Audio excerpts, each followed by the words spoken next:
This is why you have to be really careful when you co-sign for someone else's car.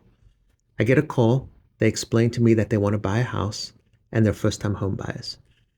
In the conversation, I start asking them a bunch of questions about their credit, their income, assets, and that kind of stuff. So initially, I'm asking them how much rent they pay. They explain that they're paying about $3,000 a month in rent. They explain they want to purchase a house for about $450,000. Said, okay, what's your guys' income? They explained to me the income. It's two people, and the combination of the two people, it's about $160,000 a year. I was like, okay, so it looks like you have pretty good income. You're probably going to be able to do this. They go on to explain that their credit scores are in the 700s.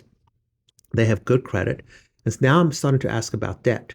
When I ask about debt, they have some car payments, some credit cards, some very, very minor stuff. All in, it's about $1,000 a month. We talk about the down payment and how they're going to do the down payment, how we're going to address the closing costs. Pretty much it's all good. Then one of the borrowers says to me, I think I should mention this. I was like, okay, what's going on?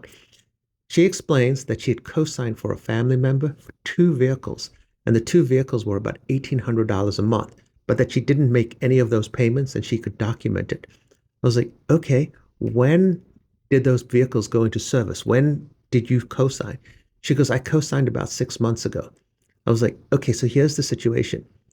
If you've co-signed for somebody else's vehicle and they're making the payment, we can exclude that payment in your debt ratio, but we have to be able to document that that's been going on for at least 12 months. If that person and you have owned that car for only 6 months, you're not going to be ready to purchase a house and exclude that debt because you're going to have to wait another 6 months. And I know it doesn't sometimes make sense. You're like, well, I couldn't have made 12 months payments because we only owned the car for 6 months.